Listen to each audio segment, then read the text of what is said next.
പാലക്കാട്, ചേലക്കര നിയമസഭാ മണ്ഡലങ്ങൾ, വയനാട് ലോക്സഭാ മണ്ഡലം. സംസ്ഥാനത്തോ കേന്ദ്രത്തിലോ ഭരണമാറ്റത്തിന് വിദൂര സാധ്യത പോലും ഇല്ലാത്ത ഉപതെരഞ്ഞെടുപ്പിനാണ് ഈ മൂന്നിടത്തും കേരളം സാക്ഷ്യം വഹിച്ചത്. എന്നിട്ടോ വിവാദങ്ങൾക്കോ വീറും വാശിക്കോ വാക്പോരുകൾക്കോ ഒരു കുറവുണ്ടായില്ല. വലിയൊരു തെരഞ്ഞെടുപ്പ് പോരിന്റെ പ്രതീതി ഉണ്ടാക്കി. ഭരണമാറ്റത്തിന് ഒരു തരത്തിലും ഇടവരുന്നില്ലെങ്കിലും സംസ്ഥാന രാഷ്ട്രീയത്തിൽ ചില വമ്പൻ മാറ്റങ്ങൾക്ക് നാളത്തെ ഉപതെരഞ്ഞെടുപ്പ് ഫലം സാക്ഷ്യം വഹിച്ചേക്കാം, വഴിവെച്ചേക്കാം. പാലക്കാട് തന്നെ ഉദാഹരണമായി എടുത്താൽ, അതെ, പാലക്കാട് മാത്രം ഉദാഹരണമായി എടുത്താൽ UDFന്റെ സിറ്റിംഗ് സീറ്റാണ് പാലക്കാട്, നമുക്കറിയാം. എന്നാൽ ഏറ്റവും വാശിയേറിയ ത്രികോണ പോരാണ് പാലക്കാട് ഇക്കുറി നടന്നത്. ട്വിസ്റ്റുകളും വിവാദങ്ങളും നിറഞ്ഞ ഉപതെരഞ്ഞെടുപ്പ് മൂന്ന് മുന്നണികൾക്കും അഭിമാന പോരായി മാറി. കോൺഗ്രസ് വിട്ടുവന്ന LDFന്റെ അപ്രതീക്ഷിത സ്ഥാനാർത്ഥിയെ ഡോക്ടർ പി സരിൻ, പ്രചാരണത്തിന്റെ അവസാന നാളിൽ BJP വിട്ട് കോൺഗ്രസായ സന്ദീപ് വാര്യർ, കൊടകരയും ട്രോളിയും ഇരട്ട വോട്ടും പത്രപരസ്യവുമെല്ലാം അങ്ങനെ പാലക്കാട്ടെ ഫലം അക്ഷരാർത്ഥത്തിൽ പ്രവചനാതീതമാകുന്നു. കൂട്ടലും കിഴിക്കലും പലവട്ടം കഴിഞ്ഞിട്ടും ഒരെത്തും പിടുത്തവും കിട്ടാതെ മുന്നണികളുടെ നെഞ്ചിടിപ്പേറുകയാണ് പാലക്കാട്. ഇനി നമ്മൾ ചേലക്കരയിലേക്ക് വരികയാണെങ്കിൽ അവിടെ ചേലക്കര എന്ന ഇടതുകോട്ട പൊളിക്കുന്നതാണ് രാഷ്ട്രീയ വിജയം എന്ന് UDF പലതവണ പറഞ്ഞിട്ടുള്ളതാണ്, നേതാക്കൾ വിലയിരുത്തിയിട്ടുള്ളതാണ്. കയ്യിലുള്ള സീറ്റ് നിലനിർത്തുക എന്ന കടമ്പയാണ് LDFന് ചേലക്കരയിലുള്ളത്. വയനാടും പാലക്കാടും കിട്ടിയില്ലെങ്കിലും കയ്യിലുള്ള ചേലക്കര പോകുന്നത് ഇടതുമുന്നണിക്ക് അവരുടെ സങ്കല്പത്തിൽ പോലുമില്ല എന്നതാണ് യഥാർത്ഥ രാഷ്ട്രീയ യാഥാർത്ഥ്യം. ഇനി വയനാട്ടിലേക്ക് പോയാലോ അത് UDFന് ഉറച്ച കോട്ട. ജയമല്ല, പ്രിയങ്ക ഗാന്ധിയുടെ ഭൂരിപക്ഷം മാത്രം നോക്കിയാൽ മതി എന്നാണ് UDF എതിരാളികളോട് പറയുന്നത്. പ്രിയങ്ക ഗാന്ധിയുടെ ആദ്യ പോരാട്ടം എന്ന നിലയിൽ തന്നെയാണ് വയനാട് ഈ തെരഞ്ഞെടുപ്പിൽ ദേശീയ ശ്രദ്ധ നേടിയത്.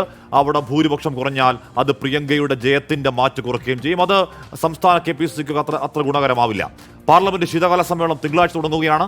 നാളെ ഫലം വന്ന് ജയിച്ചാൽ പ്രിയങ്ക ഒരുപക്ഷെ ഈ സമ്മേളന കാലത്ത് തന്നെ ലോക്സഭയിൽ രാഹുലിനൊപ്പം ഇരിക്കും. സത്യൻ മൊഗേരിയിലൂടെ മികച്ചൊരു രാഷ്ട്രീയ മത്സരം കാഴ്ചവെക്കാനായെന്ന ആത്മവിശ്വാസത്തിലാണ് LDF. കഴിഞ്ഞ തെരഞ്ഞെടുപ്പിൽ കിട്ടിയ വോട്ടിൽ കുറവുണ്ടായാൽ അത് BJPക്കും നാണക്കേടാണ്. കെ സുരേന്ദ്രൻ നേടിയ വോട്ട് 1 ലക്ഷത്തിന് മുകളിലേക്ക് വോട്ട് പിടിക്കുന്നില്ലെങ്കിൽ കൂടിയും അടുത്തെങ്കിലും വോട്ട് വരുന്നില്ലെങ്കിൽ അത് BJPക്കും ക്ഷീണമാണ്.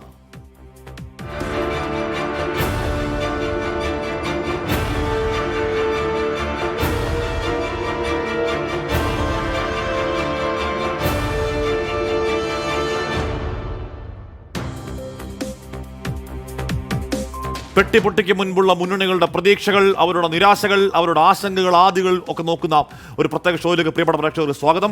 അത്യന്തം വാശിയേറിയ പ്രചാരണം നടന്നെങ്കിലും 3 മണ്ഡലങ്ങളിലും മുന്നണികൾ പ്രതീക്ഷ പോളിംഗ് ശതമാനം ഉണ്ടായില്ല എന്നുള്ളതാണ് ഈ പറയുന്ന ആശങ്കകളുടെ ബേസ്, അടിസ്ഥാനം. പാലക്കാട് 2021 75.83% പോളിംഗ് രേഖപ്പെടുത്തിയപ്പോൾ ഇത്തവണ അത് 71% താഴേക്ക് പോളിംഗ് ഇടിഞ്ഞു. ചേലക്കരയിൽ 77.46% പോളിംഗ് 2021 ഉണ്ടായപ്പോൾ ഇത്തവണ അത് 72.77% മാത്രമാണ് ഉണ്ടായത്. ദേശീയ നേതാക്കൾ പ്രചാരണത്തിന് ചുക്കാൻ പിടിച്ച വയനാട്ടിൽ 64.72% മാത്രമാണ് പോളിംഗ് രേഖപ്പെടുത്തിയത്. അതിൽ നിന്ന് വലിയ ഉയർച്ച, പോളിംഗ് ശതമാനത്തിൽ വലിയ ഉയർച്ച പ്രതീക്ഷിച്ചതാണ് വയനാട്ടിലെ മുന്നണികൾ, സ്ഥാനാർത്ഥികൾ. പക്ഷേ അതുണ്ടായില്ലെന്ന് മാത്രമല്ല, ഗണ്യമായി വയനാട് ലോക്സഭാ മണ്ഡലം ഉണ്ടായതിനു ശേഷം ഇതുവരെ ഇല്ലാത്തവണ്ണം ഇതുവരെ കുറഞ്ഞ നിരക്കിലേക്ക് ആ പോളിംഗ് ശതമാനം മാറുകയും ചെയ്തു. ഈ കഴിഞ്ഞ മെയിൽ രാഹുൽ ഗാന്ധി വിജയിച്ച തെരഞ്ഞെടുപ്പിൽ 72.92% പോളിംഗ് ആയിരുന്നു രേഖപ്പെടുത്തിയിരുന്നത്. പോളിംഗിലെ ഇടിവ് ആർക്ക് തിരിച്ചടിയാകുമെന്നും ആർക്ക് നേട്ടമാകുമെന്നും നോക്കിയാൽ അതൊരു ചോദ്യമാണ് ഹാഷ്മി ആ പറഞ്ഞത്. അതായത് സത്യത്തിൽ 3 മുന്നണികളെ സംബന്ധിച്ചും അവർ അല്പമെങ്കിലും ഡിസപ്പോയിന്റഡ് ആയിട്ടുള്ളത് ഈ പോളിംഗ് ശതമാനത്തിലെ കുറവാണ്. നമുക്കറിയാം ഈ 2 സീറ്റുകളിൽ അത് രണ്ടെണ്ണം UDFന്റെ സിറ്റിംഗ് സീറ്റാണ്, ഒന്ന് ഇടത് മുന്നണിയുടെ. അതിൽ തന്നെ ഡ്രോപ്പ് നോക്കിക്കഴിഞ്ഞാൽ ഏറ്റവും കൂടുതൽ പോളിംഗ് ശതമാനം കുറഞ്ഞിരിക്കുന്നത് വയനാടാണ്. വയനാട് ഈ പ്രചാരണത്തിന്റെ ഒരു തുടക്ക സമയത്ത്, അതായത് പ്രിയങ്കയുടെ വരവൊക്കെ വന്നപ്പോൾ UDF പറഞ്ഞ 4 ലക്ഷം, ചിലപ്പോൾ അത് 6 ലക്ഷം വരെ പോയേക്കും ഭൂരിപക്ഷം എന്നാണ്. അന്ന് ആ പറഞ്ഞവർക്കൊന്നും ഇന്നിപ്പോൾ മിണ്ടാട്ടമില്ല. കാരണം വയനാട്ടിലെ ഈ പോളിംഗ് നിരക്ക് കുറഞ്ഞത് പ്രിയങ്കയുടെ ഭൂരിപക്ഷത്തെയാണ് ബാധിക്കുക എന്ന ഒരു വിലയിരുത്തൽ ഉള്ളാൽ UDFനുണ്ട് എന്ന് നമുക്ക് പറയാം. മറ്റു 2 ഇടങ്ങളിലും ഈ പ്രവചനം കുറെ കൂടി, അതായത് അപ്രവചനീയതയിലേക്ക് കൂടുതൽ സങ്കീർണമായ ഒരു അപ്രവചനീയത അതിൽ ഉണ്ടാക്കുന്നു എന്നുള്ളതാണ് പോളിംഗ് ശതമാനം കുറഞ്ഞത്. അത് ഏതെങ്കിലും ഒരു മുന്നണിക്ക് ഗുണം ചെയ്യുമെന്നോ അല്ലെങ്കിൽ ആർക്കെങ്കിലും ദോഷം ചെയ്യുമോ എന്ന് പറയാൻ പറ്റാത്ത സാഹചര്യമാണ് അല്ലേ? ഉറപ്പായി ഗോപിയോട് പാലക്കാട്ടൊക്കെ നോക്കിയാൽ പാലക്കാടാണല്ലോ ഇപ്പം 3 സ്ഥലങ്ങളിൽ തെരഞ്ഞെടുപ്പ് ഒരു ബൈലക്ഷൻ നടക്കുന്നുണ്ടെങ്കിലും അതിലേറ്റവും വീറും വാശിയുമുള്ള സ്ഥലം, അല്ലെങ്കിൽ രാഷ്ട്രീയ കേരളം ഒന്നാകെ ആകാംക്ഷയോടെ ചേലക്കരയെക്കാളും വയനാടേക്കാളും ഉറ്റുനോക്കുന്ന സ്ഥലം ഒരുപക്ഷെ പാലക്കാട് തന്നെയാണ്. ചേലക്കരയിൽ രാഷ്ട്രീയ പോരാട്ടം ഉണ്ടായില്ല എന്നുള്ളതല്ല, ചേലക്കരയിലും ഉണ്ടായി രാഷ്ട്രീയ പോരാട്ടം, അവിടെയും ഉണ്ടായി ഈ പറഞ്ഞ അപ്രവചനീയത ഏറ്റവും ഒടുവിലത്തേക്കൊക്കെ വരുമ്പോഴേക്കും ആര് ജയിക്കും ആര് തോക്കും എന്നൊക്കെയുള്ള ആശങ്ക അവിടെയുമുണ്ട്. എങ്കിൽ കൂടിയും പാലക്കാട് തന്നെയാണ് നാളത്തെ പാലക്കാട് ഇലക്ഷൻ റിസൾട്ടിലേക്ക് നാളത്തെ കേരളം ഒന്നാകെ ആകാംക്ഷ പല എന്താണ് പല കാരണങ്ങൾ കൊണ്ട് ഉറ്റുനോക്കുന്നു. അവിടെ പോളിംഗ് ശതമാനം കുറഞ്ഞത് വലിയ എന്ന് പറഞ്ഞാൽ അത്രത്തോളം വീറും വാശിയും പാലക്കാടിൻ്റെ ബൈ ഇലക്ഷൻ ചരിത്രത്തിൽ അന്നോളമില്ലാത്ത വീറും വാശിയുമുള്ള ഒരു ഇലക്ഷൻ നടന്നപ്പോൾ ഈ ശതമാനം അതുപോലെ കുതിച്ചുയരുന്നു വിചാരിച്ചു, പക്ഷേ ഉണ്ടായില്ല. 70.27 എന്നുള്ളതാണ് ഏറ്റവും ഒടുവിലത്തെ പോളിംഗ് നിരക്ക്, ആ ശതമാനം കണക്ക്. പക്ഷേ ഇവിടെ BJP ജയിക്കുമെന്ന് പറഞ്ഞതിൻ്റെ അടിസ്ഥാനം അവർ പറഞ്ഞത് നഗരസഭാ പരിധിയിൽ വോട്ടിംഗ് ശതമാനം ഉയരുകയും LDFനും UDFനും മേധാവിത്വമുള്ള ഈ പറഞ്ഞ പഞ്ചായത്തിൽ പോളിംഗ് ശതമാനം താഴുകയും ചെയ്തു എന്നുള്ളതാണ്. ആദ്യഘട്ടത്തിൽ കണക്ക് വന്നതും അങ്ങനെ തന്നെയാണ്. 71% നഗരസഭാ പരിധിയിൽ ഉണ്ടാവുകയും ബാക്കി എല്ലായിടത്തും 69, 70 അങ്ങനെ പോയി എന്നുള്ളതുമാണ്. അത് വി ഡി സതീശൻ പറയുന്നതല്ല എന്ന് പറഞ്ഞാൽ ഇന്ന് എന്താണ് ഇലക്ഷൻ കമ്മീഷണർ വെബ്സൈറ്റിൽ ബൂത്ത് തിരിച്ചുള്ള കണക്ക് ഇടുന്നുണ്ട്. ആ ബൂത്ത് തിരിച്ചുള്ള കണക്ക് നോക്കിയാൽ ഈ മുനിസിപ്പാലിറ്റി മേഖലയിൽ 67.64% പോളിംഗ് ഉണ്ടായിരിക്കുന്നത്. മുനിസിപ്പാലിറ്റി പിരായിരിലുണ്ടായിരിക്കുന്ന 70.26, മാത്തൂരുണ്ടായിരിക്കുന്ന 78.11, കണ്ണാടിയിൽ അത് 76.10, ടോട്ടൽ നോക്കുമ്പോൾ 70.27. ഈ കണക്ക് ആദ്യം പുറത്തു വിടുന്നത് ഒരു പക്ഷേ രാഷ്ട്രീയ പാർട്ടികളെ പുറത്തു വിടാൻ കഴിയുകയുള്ളൂ. അതിന് കാരണം എന്ന് പറഞ്ഞാൽ രാഷ്ട്രീയ പാർട്ടികൾക്ക് അവരോടൊപ്പം അവരുടെ പോളിംഗ് ഏജന്റിന് ഓരോ ബൂത്തിൽ നിന്നും അവിടെ ടോട്ടൽ പോൾഡ് വോട്ടിൻ്റെ ഒരു ഷീറ്റ് കിട്ടും. ആ ഷീറ്റ് ഇലക്ഷൻ കഴിഞ്ഞ ശേഷം എല്ലാ ബൂത്തിലെയും ഏജന്റുമാരെ വിളിച്ചു വരുത്തി ആ ഷീറ്റ് വാങ്ങി അതിൻ്റെ ടോട്ടൽ വോട്ട് രേഖപ്പെടുത്തി ഈ കണക്ക് ആദ്യം പുറത്തുവിടുന്നത് രാഷ്ട്രീയ പാർട്ടികൾ കഴിയുള്ളൂ. ഇന്നാണ് അതിൻ്റെ ഈ ബൂത്ത് തിരിച്ചുള്ള കണക്ക് വിടുന്നത്. ആദ്യം നമുക്ക് കോൺഗ്രസ് തയ്യാറാക്കിയ ആ ലിസ്റ്റ് നമുക്ക് കിട്ടിയതാണ്. യഥാർത്ഥത്തിൽ കോൺഗ്രസ് മാത്രമേ അത് ആ രീതിയിൽ തയ്യാറാക്കിയിരുന്നുള്ളൂ, ബാക്കി അത് തയ്യാറാക്കി പുറത്ത് കിട്ടിയിരുന്നില്ല. കോൺഗ്രസ് തയ്യാറാക്കി ലിസ്റ്റ് കിട്ടിയപ്പോൾ ഉറപ്പായും നമ്മൾ ആ രാഷ്ട്രീയ മാർജിനിട്ടേ ആലോചിക്കുള്ളൂ, അവർക്ക് താല്പര്യമുള്ള കണക്കാകുമല്ലോ എന്നുള്ളത്. ഇന്നിപ്പോൾ ഇലക്ഷൻ കമ്മീഷൻ കണക്ക് നോക്കുമ്പോൾ ഏതാണ്ട് ഇത് ശരിയാണ്. അങ്ങനെയാണെങ്കിൽ മുനിസിപ്പാലിറ്റി മേഖലയിൽ പോളിംഗ് ശതമാനം നന്നായി കുറഞ്ഞു. അങ്ങനെ കുറയുമ്പോഴേക്കും ഗ്രാമപ്രദേശങ്ങൾ കൂടുകയും ചെയ്തു. അപ്പോൾ എന്താണ് മാത്തൂരൊക്കെ ഗണ്യമായി കുറഞ്ഞു എന്ന് പറഞ്ഞിട്ട് 78% രേഖപ്പെടുത്തിയെന്ന് പറയുമ്പോൾ വിജയകുമാർ ശരാശരി പോളിംഗ് ആണ്. ശരാശരി പോളിംഗ് ആണ് ഏതാണ്ട് മികച്ച പോളിംഗ് 70-75 മികച്ച പോളിംഗ് ആണ്. അപ്പോൾ പഞ്ചായത്ത് തലങ്ങളിൽ പോളിംഗ് കൂടിയിട്ടുണ്ടെങ്കിൽ അതിന്റെ ആനുകൂല്യമാർക്ക് ഈ ഇടതുമുന്നണിയെ സംബന്ധിച്ചിടത്തോളം കണ്ണാടി പഞ്ചായത്തിൽ നല്ല പോളിംഗ് രേഖപ്പെടുത്തിയിട്ടുണ്ട്. ഇടതുമുന്നണിയുടെ ഒരു കേന്ദ്രമാണ്, ഇടതുമുന്നണിക്ക് നല്ല സ്വാധീനം. ഇടതുമുന്നണിയെ സംബന്ധിച്ച് പാലക്കാട്ട് അവർ പറയുന്ന അവരവരുടെ ശക്തി ഇത്തവണ കാണിക്കും എന്നുള്ളതാണ്. കാരണം കഴിഞ്ഞ തെരഞ്ഞെടുപ്പുകളിൽ അവർ തന്നെ ഈ സിംഗിൾ ഇൻവെർട്ടഡ് കോമയിൽ പറയുന്ന സെക്കുലർ വോട്ട് ഷാഫിയിലേക്ക് പോയത് തിരികെ വരും എന്നുള്ളതാണ്. അപ്പം ഞാൻ ഇന്നലെ ഒരു CPMന്റെ പ്രധാനപ്പെട്ട നേതാവുമായി സംസാരിച്ചപ്പോൾ അദ്ദേഹം പറഞ്ഞത് 46,200 വോട്ട്. ഇത് അവരുടെ കണക്കാണ്, നമുക്ക് ഒരു തരത്തിലും ഖണ്ഡിക്കാനോ വെല്ലുവിളിക്കാനോ അല്ലെങ്കിൽ തർക്കിക്കാനോ പറ്റുന്നല്ല. 46,200 വോട്ട്. അല്ല, വിജയനോട് കാര്യം ചോട്ടെ, കണ്ണാടിയിലും മാത്തൂരിലും വോട്ട് കൂടിയത് ഇപ്പൊ LDFന്റെ ഭാഗത്ത് പറയണമെങ്കിൽ ആ വോട്ടൊക്കെ അവരുടെ വോട്ടൊക്കെ സരിൻ തന്നെ വീണു എന്ന് അതായത് സരിൻ പറഞ്ഞത് ഈ തെരഞ്ഞെടുപ്പിന്റെ പോളിംഗ് ഡേയിൽ പറഞ്ഞത് സരിൻ ഇരട്ടി വോട്ടെന്ന്. അപ്പോൾ 60,000 കടക്കുമെന്ന് ചോദിച്ചപ്പോൾ സരിൻ പറഞ്ഞത് 70,000-അടുത്ത് വരും എന്നാണ് സരിൻ പറഞ്ഞത്. എന്ന് വെച്ചാൽ ആകെ സരിന് കിട്ടുന്ന വോട്ട്. അപ്പോൾ ഇപ്പോഴത്തെ കണക്കനുസരിച്ച് 45,000-ൽ പരം വോട്ട് LDFന് അനുകൂലമായി ഈ മണ്ഡലത്തിൽ പോൾ ചെയ്തിട്ടുണ്ട് എന്ന് LDF പറയുന്നു. ഇത് അതായത് LDF പിടിക്കുന്ന വോട്ടാണ് യഥാർത്ഥത്തിൽ അവിടെ വളരെ ക്രൂഷ്യൽ. എനിക്കങ്ങനെയാണ് തോന്നിയിട്ടുള്ളത്. പാലക്കാട് നമ്മൾ കുറച്ച് ദിവസം നിന്ന ഒരു സാഹചര്യത്തിൽ എനിക്ക് തോന്നിയിട്ടുള്ളത് അവിടേക്ക് UDFിലേക്ക് പോയിട്ടുള്ള ഈ സെക്കുലർ വോട്ടെന്ന് UDFും വോട്ട് പോയിട്ടുണ്ടെന്ന് LDFും പറയുന്നുണ്ട്. അങ്ങനെ പോയ വോട്ട് LDF വോട്ടല്ല, അത് സെക്കുലർ വോട്ടാണെന്ന് പിന്നീട് LDFന് ഈ സരിനെ തിരുത്തി പറയേണ്ടി വന്നു. UDF പക്ഷേ അതിനെ ഖണ്ഡിക്കുന്നത് എന്താണ്, അങ്ങനെയാണെങ്കിൽ കഴിഞ്ഞ തവണ ഷാഫിക്ക് ഗണ്യമായ രീതിയിൽ ഇടതുപക്ഷ വോട്ട് അങ്ങോട്ടേക്ക് പോയിട്ടുണ്ടെങ്കിൽ അടുത്ത് വരുന്ന ലോക്സഭാ തെരഞ്ഞെടുപ്പിൽ വിജയരാഘവൻ ആ വോട്ട് തിരികെ വരണം. വിജയരാഘവൻ ആ വോട്ട് തിരികെ വന്നില്ല. കാരണം അവിടെ വേറെ വിഷയമുള്ളത്, അത് കേന്ദ്ര സർക്കാരിലെ BJP വിരുദ്ധ വോട്ടാവാം, അത് പിന്നെ രാഹുൽ ഗാന്ധിക്ക് പ്രധാനമന്ത്രിയാവാനുള്ള രാഷ്ട്രീയ സ്വഭാവമുള്ള വോട്ടാണ്. അപ്പൊ അത് നമ്മൾ എനിക്ക് നമ്മൾ ഈ ചർച്ച മുന്നോട്ട് പോകുന്നതിന് മുമ്പ് ഈ R. ശ്രീജിത്ത് തയ്യാറായി നിൽക്കുന്നുണ്ട് പാലക്കാട്. നമുക്ക് അവിടേക്ക് ഒന്ന് പെട്ടെന്ന് പോകാം. R. ശ്രീജിത്ത് ഞങ്ങളുടെ പ്രതിനിധിയുണ്ട് പാലക്കാട്ട്. ഈ അവസാന ചിത്രം, അതായത് ഇനിയിപ്പോൾ മണിക്കൂറുകൾ മാത്രമാണ് ബാക്കിയുള്ളത് വോട്ട് എണ്ണി തുടങ്ങാൻ. രാവിലെ 8 മണിക്ക് നാളെ രാവിലെ. അതിനു മുൻപ് എന്താണ് അവിടുത്തെ അവസ്ഥ നോക്കാം. R. ശ്രീജിത്ത് വരുന്നു. ശ്രീജിത്ത്, ഇപ്പോൾ ഞങ്ങൾ ഈ കണക്കുകൾ പറയുകയായിരുന്നു. അതായത് നഗരപ്രദേശങ്ങളിൽ പോളിംഗ് ശതമാനം കുറഞ്ഞിരിക്കുന്നു, പാലക്കാടിന്റെ ഗ്രാമപ്രദേശങ്ങളിൽ പോളിംഗ് ശതമാനം കൂടിയിരിക്കുന്നു. കണ്ണാടിയിലും മാത്തൂരിലും കഴിഞ്ഞ തവണത്തെ ഈ സെക്കുലാർ വോട്ടിന്റെ തർക്കം നടന്ന പ്രദേശങ്ങൾ, അവിടെ ശരാശരി നല്ല പോളിംഗ് ഉണ്ടായിട്ടുണ്ട്. എന്താണ് ഈ മുന്നണികളുടെ അവസാനവട്ട പ്രതീക്ഷകൾ? ഈ പോളിംഗ് നിരക്കിലെ കുറവ് അല്ലെങ്കിൽ മാറ്റങ്ങൾ ആർക്ക് അനുകൂലമാകും എന്നൊക്കെയുള്ള വിലയിരുത്തൽ ഉണ്ടോ പാലക്കാട്?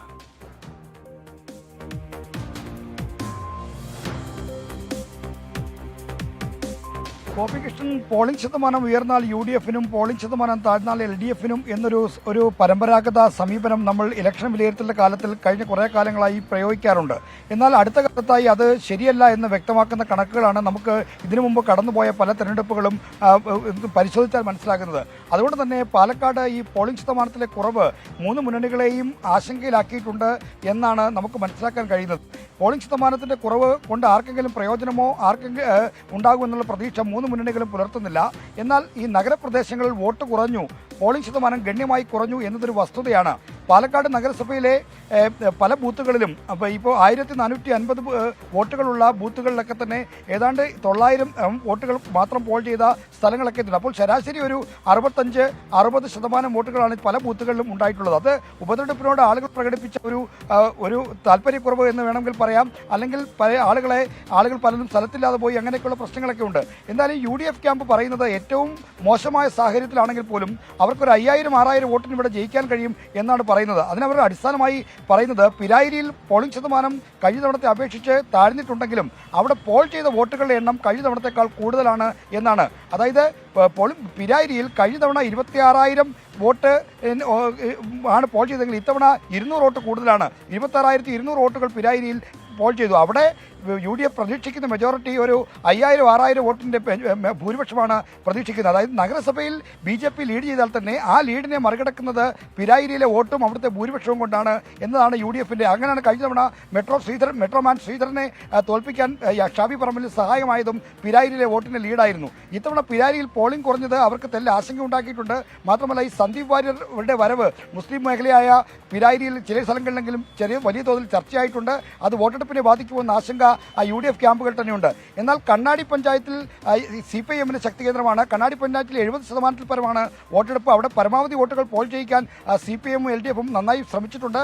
അതുകൊണ്ട് തന്നെ അവർ അവിടെ ഒരു 3000-4000 വോട്ടിന്റെ ഭൂരിപക്ഷം പ്രതീക്ഷിക്കുന്നു. എന്തായാലും വിജയപ്രതീക്ഷയിലേക്ക് കടന്നു വരാൻ കഴിയുന്നൊരു വോട്ട് സമാഹരിക്കാൻ LDF-ന് കഴിയുമോ എന്ന കാര്യം സംശയമാണ്. എങ്കിൽ പോലും ഒരു അട്ടിമറി വിജയമാണ് അവർ സ്വപ്നം കാണുന്നത്. BJP ആകട്ടെ ഈ പോളിംഗ് ശതമാനത്തിന്റെ എല്ലാ കണക്കുകളും നിൽക്കുമ്പോഴും ഒരു 1000 മുതൽ 3000 വോട്ടിന് ഉറപ്പായും ജയിക്കുമെന്ന വലിയ ആത്മവിശ്വാസമാണ് BJP സംസ്ഥാന അധ്യക്ഷൻ K. സുരേന്ദ്രൻ മുതൽ ഇവിടെയുള്ള ജില്ലാ നേതാക്കൾ വരെ പ്രകടിപ്പിക്കുന്നത്. ഗോപി, അതിന്റെ ഏറ്റവും ഒടുവിലത്തെ കണക്കൂട്ടുകൾ ആർക്കും ഒരു പിടിയില്ലാത്ത അവസ്ഥ. എല്ലാവരും ജയിക്കുമെന്ന് സൂപ്പർ കോൺഫിഡന്റ് പറയുന്നുണ്ട്. അത് UDF-രെ വിളിച്ചാൽ ഉറപ്പായും ജയിക്കുന്നു പറയുന്നുണ്ട്. BJP-ക്കാരെ വെച്ചാൽ അതിലൊക്കെ ഉറപ്പാണെന്ന് പറയുന്നുണ്ട്. LDF-രെ വെച്ചാൽ ഇത്തവണ 1ാം സ്ഥാനമാണെന്ന് പറയുന്നുണ്ട്. ഒരു ഫോട്ടോ ഫിനിഷിലേക്ക് കാര്യം എന്ന് പറഞ്ഞാൽ എല്ലാവരും സൂപ്പർ കോൺഫിഡൻസ് ആണെന്ന് ചിരിച്ചു കാണിക്കുമ്പോഴും എല്ലാവരുടെയും ഉള്ളിൽ കടന്ന് നീറ്റലും ചങ്കുടി പോകുന്ന ഒരു തർക്കം വേണം. അതിലൊരു ഡിസൈഡിംഗ് ഫാക്ടർ എന്താണെന്ന് തീരുമാനിക്കാനും പറ്റുന്നില്ല. ഇന്ന കാരണം കൊണ്ട് എന്ന് പറയാൻ പറ്റാത്തൊരു സങ്കീർണതയും കൂടി ഉണ്ട്. അടിയൊഴുക്കാണ് പാലക്കാടിന്റെ വിധി തീരുമാനിക്കുക. അതിൽ ആരൊക്കെ അകപ്പെട്ടു പോകും എന്നത് നാളെ മാത്രമേ അവസാന വോട്ടും എണ്ണുന്നത് വരെ സസ്പെൻസ്, ഒരു ത്രില്ലറിന്റെ. അത് മാത്രമല്ല, പക്ഷെ നമ്മൾ ഇപ്പോഴും സംസാരിക്കുന്നത് ഒരു ജനറൽ ഗ്രൗണ്ടിൽ നിന്നാണ്. എന്ന് പറഞ്ഞാൽ മൂന്ന് രാഷ്ട്രീയ പാർട്ടികൾ തുല്യമായ പോസിബിലിറ്റി അതിൽ നിന്നാണ് നമ്മൾ സംസാരിക്കുന്നത്. അതല്ലാതെ ഈ സർക്കാരിനെതിരെ ഭരണവിരുദ്ധ വികാരമോ അങ്ങനെ എന്തെങ്കിലും ആ പോസിബിലിറ്റി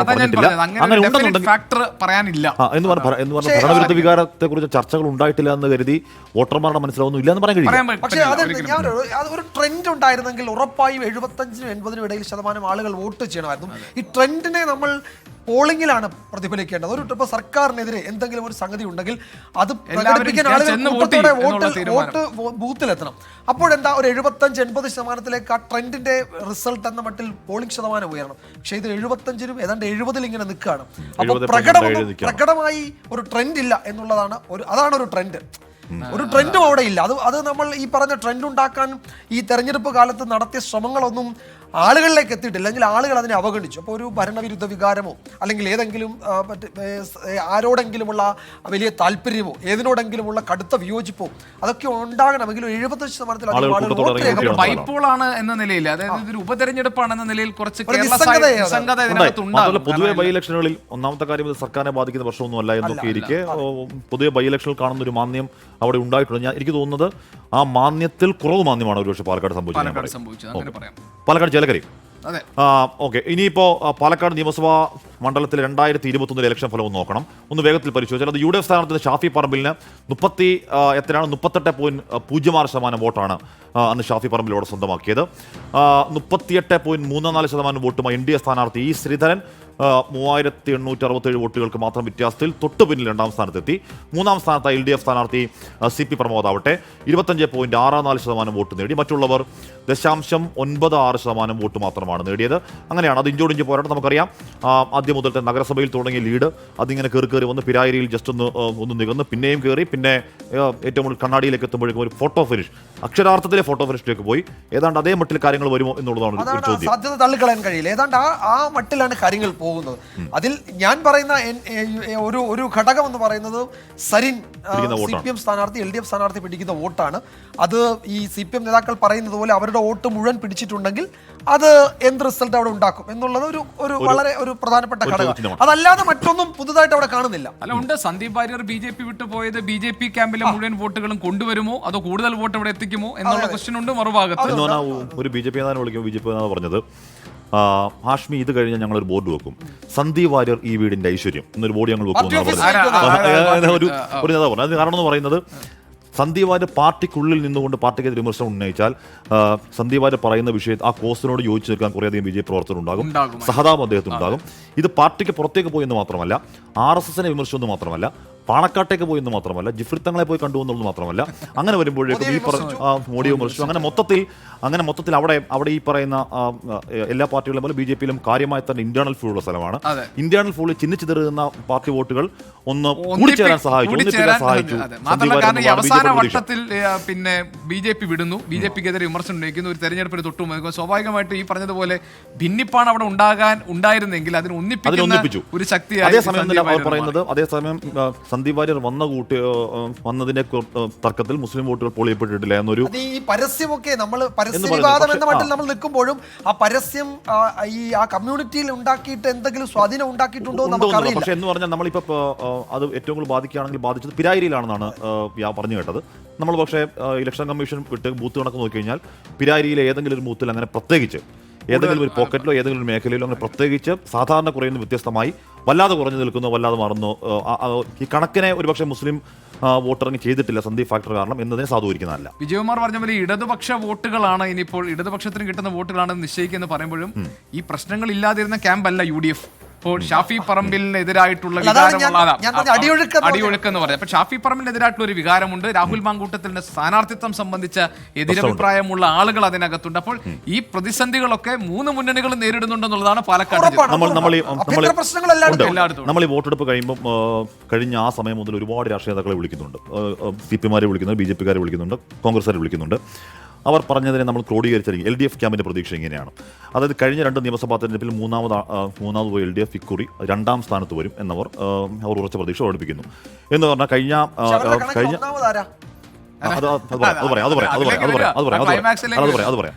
അതായത് കഴിഞ്ഞ തെരഞ്ഞെടുപ്പിൽ ഈ നഗരസഭാ പരിധിയിൽ അവർ നേടിയ വോട്ട് 16,455 ആണെങ്കിൽ അതിക്കൊരു കാര്യമായി കൂടും എന്നവർക്ക് പ്രതീക്ഷയുണ്ട് LDFന്.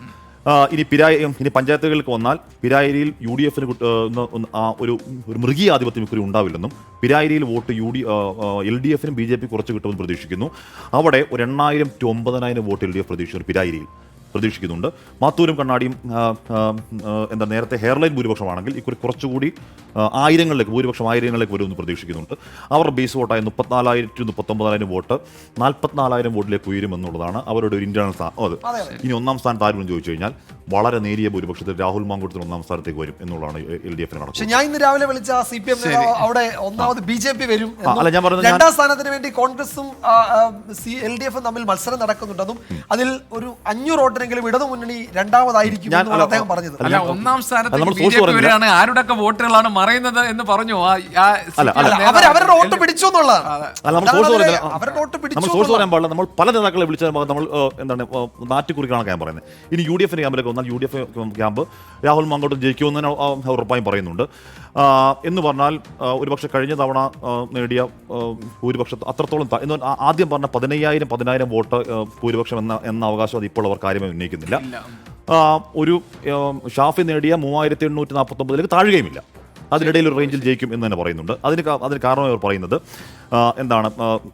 ഈ നഗരസഭാ പരിധിയിലെ വോട്ട് കുറഞ്ഞ് ഈ കണക്ക് അവർ മുന്നോട്ടേക്ക് വെക്കുന്നു.